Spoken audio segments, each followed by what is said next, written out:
Praise the lord. హల్లెలూయా. దేవునికి మహిమ కలుగును గాక. క్రీస్తు యేసునందు నా ప్రియమైన దేవుని బిడ్డలైన మీ అందరికీ హృదయపూర్వకమైన శుభములు తెలియజేస్తున్నాను. ప్రియమైన దేవుని బిడ్డలారా, మన ప్రభువు మనల్ని ఎంత ప్రేమిస్తున్నాడంటే తన ప్రాణం కంటే అధికంగా మనల్ని ప్రేమిస్తున్నాడు. హల్లెలూయా. యేసయ్య చెప్పాడు కదా, నిజమైన స్నేహితుడు విడవక ప్రేమిస్తాడు.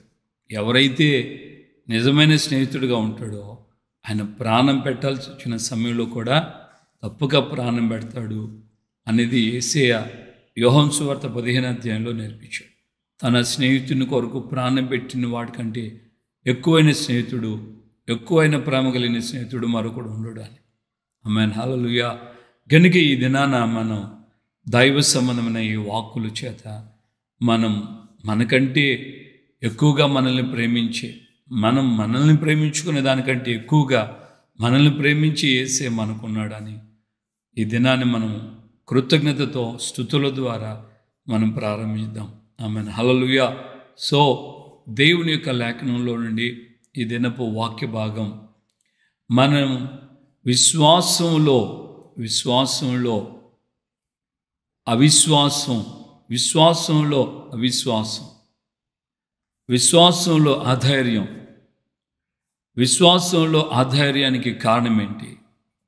విశ్వాసులలో అధైర్యానికి కారణం ఏంటి? ఎందుకు అధైర్యం వస్తుంది? విశ్వాసులుగా పిలువబడుతున్నాం కదా. విశ్వాసులంటే విశ్వసించిన వారినే ఆ గుంపును విశ్వాసుల గుంపు అని అంటారు. ప్రభువు దయాళుడని ఆయన ప్రేమను రుచి చూచాం, ఆయన విశ్వసించాం.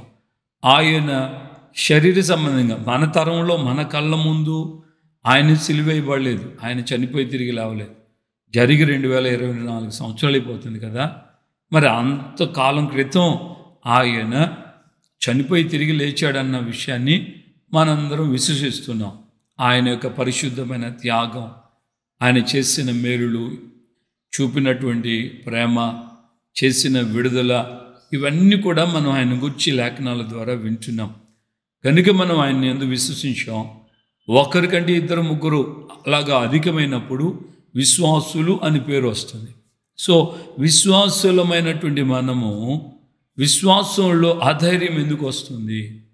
ఎందుకు అధైర్యం? విశ్వాసంలో అధైర్యం ఏంటి?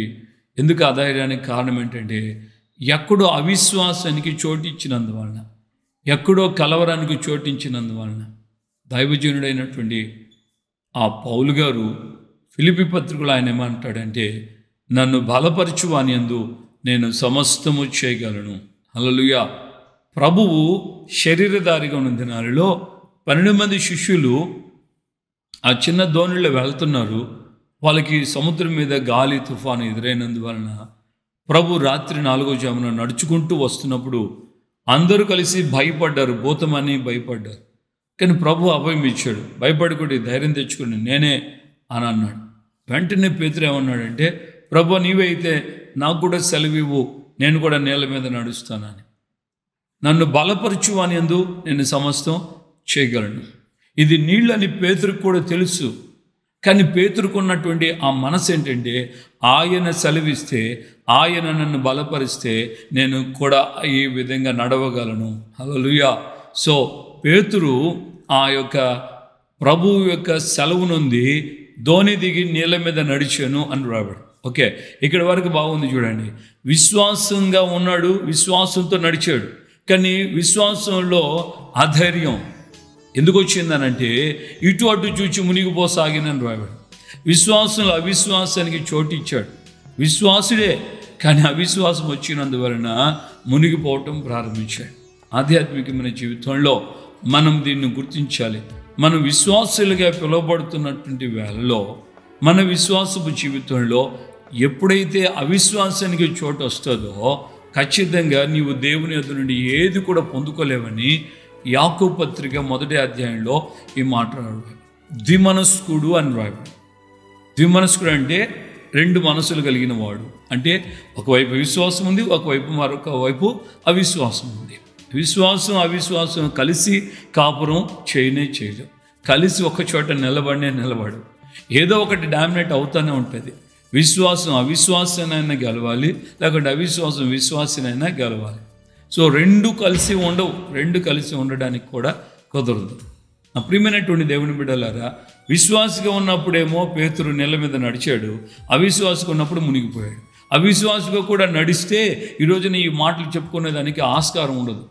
అవిశ్వాసంతో ఉన్నప్పుడు మునిగిపోయాడు, విశ్వాసంతో ఉన్నప్పుడు నడిచాడు. యేసయ్య ప్రభువా నన్ను రక్షించు అని పేతురు పిలిచినప్పుడు ప్రభువు చేయి చాపి అతన్ని పైకి లేపుతూ అన్న మాట ఏంటో తెలుసు కదా, అల్ప విశ్వాసి ఎందుకు సందేహపడ్డావు అని అన్నాడు.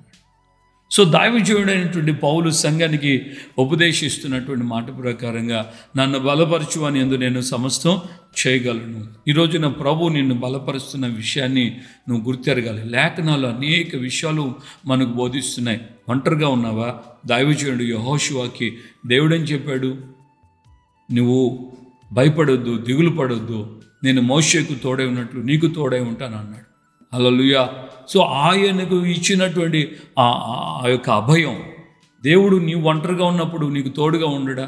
యేసేపు చెరలో ఉన్నప్పుడు, యేసేపు పొతిఫర ఇంట్లో ఉన్నప్పుడు యెహోవా అతనికి తోడై ఉండను కనుక అతడు చేసింది అంతా కూడా వర్ధిల్లును అని రాయబడింది. మరి దేవుడు నీకు తోడుగా ఉండడా?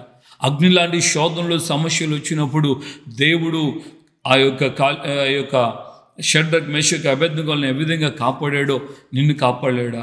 సింహాల బోనులో ఉన్నప్పుడు దానియేలును ఏ విధంగా కాపాడాడో నిన్ను కాపాడలేడా? ఎందుకు ఈ విధమైనటువంటి అధైర్యం? విశ్వాసి అయిన నీకు అవిశ్వాసం ఎందుకు తోడవుతుంది? వాక్యం తేటగానే తెలిసి నీకు నన్ను బలపరిస్తే నేను సమస్తం చేయగలుగుతానని. దావీదు దేవుని బట్టి ధైర్యం తెచ్చుకొని సింహమును ఎలుగుబంటిని చీల్చేశాడని రాయబడింది. బహుశా అది ఎవ్వరికి, దావీదు చెప్పేంతవరకు ఎవ్వరికి కూడా అది బయటికి రాలేదు. కానీ అదే దావీదు దేవుడని యెహోవాను బట్టి ధైర్యం తెచ్చుకొని, నీవు తిరస్కరించుచున్న ఇజ్రాయేలు దేవుడైన సైన్యములకు అధిపతి యెహోవా పేరట నేను నీ మీదకి వస్తున్నానని అందరూ భయపడిన ఆ అజానుభావుడైనటువంటి ఆ గొల్యాతుకి ఎదురుగా దావీదు వెళ్ళాడు. హల్లెలూయా. రాజైన సౌలు కూడా భయపడిపోయాడు. ఏంటి ఈ పిల్లోడు, ఈ యవన కుమారుడు అసలు ఎవడో, ఎక్కడవాడు, ఏంటి ఇంత ఎత్తడికి అందరూ భయపడి వెళ్ళిపోతుంటే వీడొక్కడే వెళ్తున్నాడు ధైర్యంగా ముందుకి అని అనుకుంటూ ఆ యొక్క సౌలు కూడా ఆశ్చర్యపడి సైన్యాధిపతి అయినటువంటి సైన్యాధిపతిని అడుగుతున్నారు అబ్నేరు ఈ యవనుడు యవన కుమారుడు అని. దేవుని బిడ్డలారా, గమనించాల్సిన మాట ఏంటంటే, దైవజనుడు అయినటువంటి ఈ పౌలు గారు చెప్పినట్లుగా దావీదు దేవుణ్ణి బట్టి ధైర్యం తెచ్చుకొని ఫిలిష్తీయుని ఎదుర్కొనబోయాను అని రాడు.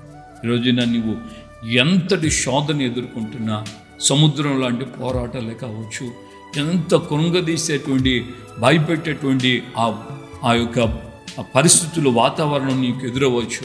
కానీ నీవు చేయవలసిన కార్యం ఏంటంటే, నా దేవుడైన యెహోవా ద్వారా, నా ప్రభువు ద్వారా, నన్ను బలపరచు వాని ద్వారా నేను సమస్తము చేయగలను, వీటిని నేను జయించగలను, వీటి మీద నేను విజయం సాధించగలను అన్న మనసు నీకు రావాలి. ఒక ఇద్దరు స్నేహితులు కలిసి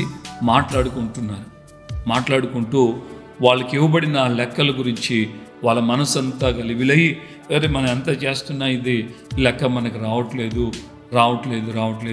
మనం వెళ్ళి పై అధికారిని, మన క్లాస్ టీచర్ని మనం అడుగుదాం అని అనుకుంటూ ఉండగానే ఇంకో స్నేహితుడు వచ్చి ఒరే ఏం చేస్తున్నారు ఏంటంటే, ఇదిగో ఈ లెక్క చేస్తున్నాం బాబు, ఇది రావట్లేదని. అతను అన్నాడు, ఓస్ ఇదే, ఈ లెక్క ఏముందిలే, నేను చేస్తాను అన్నాడు. ఇది అయిపోయి ఇదంతా మాత్రం దీనికి భయపడాలా అన్నట్లుగా మాట్లాడాడు. స్నేహితులు అన్నారు, ఒరే మేమేమో ఎంతో సమయంగా ఇది కింద మీద పడుతూ ఈ లెక్క క్లియర్ చేయలేకపోతున్నాం, నువ్వేమో ఇప్పుడు నిమిషంలో చేస్తాను అంటున్నావు అని అంటే, మీకు ఎందుకురా ఇవ్వంటారా అని చెప్పి అతను ఆ లెక్క తీసుకొని సాల్వ్ చేయడానికి ప్రయత్నం చేశాడు. ఒకసారి ఫెయిల్ అయిపోయాడు, రెండోసారి చూశాడు, మూడోసారికి ఇదిగోరా ఆన్సర్ అని చెప్పాడు. అరే ఎలాగా అని అంటే, ఇతను అంటాడు, మీ మనస్సులో ఇది మాకు రాదు అని మీరు ఫిక్స్ అయిపోయారు, నేనైతే ఇది నా వల్ల అవుతుంది, నేను చేయగలుగుతాను అన్నట్లుగా నాకు ఆ మనసు నేను నా దేవుని బట్టి, నా యొక్క దేవుడు నాకు ఇచ్చినటువంటి కృపను బట్టి నేను దీన్ని జయించగలను, దీన్ని చేయగలను అన్నటువంటి ఆ మనస్సు నాకు ఉంది. కాబట్టి ఈ యొక్క ప్లాన్, ఈ యొక్క సాల్వ్ చేయడానికి, ఈ పజిల్ని లేకపోతే ఈ మ్యాథ్స్ని క్లియర్ చేయడానికి నాకు సహాయం కలిగింది. మన ఆధ్యాత్మిక జీవితంలో మనం ఈ విధంగా దేవునిలో ముందుకు దేవుని యొక్క కృపను బట్టి నడవాలి. నన్ను బలపరచువాని యందు నేను సమస్తము చేయగలను. ఈరోజు నన్ను ఏ పరిస్థితిని ఎదుర్కొంటున్నా దేవుని వైపు చూడు. ఆయన ఎదురు నుండి నీకు బలం వస్తుంది. ఆయన ఎదురు నుండి యెహోవా కొరకు ఎదురు చూచువారు నూతన బలము పొందుతారని రాయబడింది కదా. కాబట్టి నువ్వు ఎదురు చూడు, కనిపెట్టు, ప్రార్థన చేయి, ప్రభువుని అడుగు. నీ బలమును, ఈ శక్తి నాకు దయచే ప్రభువా. నువ్వు ఆయన బలముతో, ఆయన శక్తితో నింపబడితే నీ ముందున్నటువంటి ఏ పరిస్థితినైనా సరే నువ్వు సునాయాసంగా ముందుకు కొనసాగించబడతావు. హల్లెలూయా. ప్రార్థన చేసుకుందాం. ప్రేమగల తండ్రి, మీకు వందనాలు. ఈ ఉదయకాలం ముందు నాయన అయ్యా, విశ్వాసంలో అవిశ్వాసపు జాడలకు కారణం నాయన మా జీవితాల్లో భయము, కలవరము, సందేహము ఇవన్నీ మాకు ఎదురవుతున్నాయని మీ యొక్క లేఖనాల ద్వారా మమ్మల్ని మీరు దర్శించి మాట్లాడారు, హెచ్చరించారు. అందుని బట్టి మీకు అయ్యా కృతజ్ఞతాస్తుతి చెల్లిస్తూ మాలో ఉన్న ఈ లోపాన్ని సరిచేసినందుకు స్తోత్రం. నన్ను బలపరచు అని అందే నేను సమస్తము చేయగలనన్న విశ్వాసములోని విజయ రహస్యాన్ని ప్రతి బిడ్డ అనుభవిస్తూ ప్రభువా మీ సన్నిధిలో ముందుకు సాగుతూ సహాయం చేయి. ఈ మాటలు ప్రతి హృదయాన్ని ఆదరించునుగాక, ధైర్యపరచునుగాక, కృపతో నింపి నడిపించి సహాయం చేయండి. ఘనమైన నామం మేము తెచ్చుకోమని యేసే నామంలో ప్రార్థన చేసి పొందుకున్నాము తండ్రి. ఆమేన్.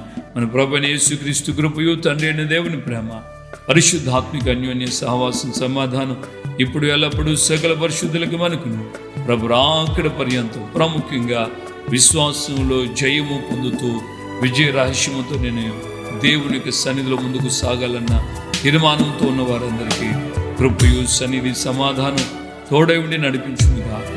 ఆమేన్, ఆమేన్, ఆమేన్. హల్లెలూయా. ప్రభువుకి అందరికీ వందనాలు. నిశ్చయముగా నిన్ను ఆయన బలపరుస్తాడు. నీవు ఆయన్ను చూస్తున్నంత వరకు నీ విశ్వాసంలో అవిశ్వాసానికి తావు లేకుండా నువ్వు విశ్వాసంగా ముందుకు కొనసాగించబడాలని దేవుని సేవకుడిగా కోరుకుంటున్నాను. దేవుడు మీకు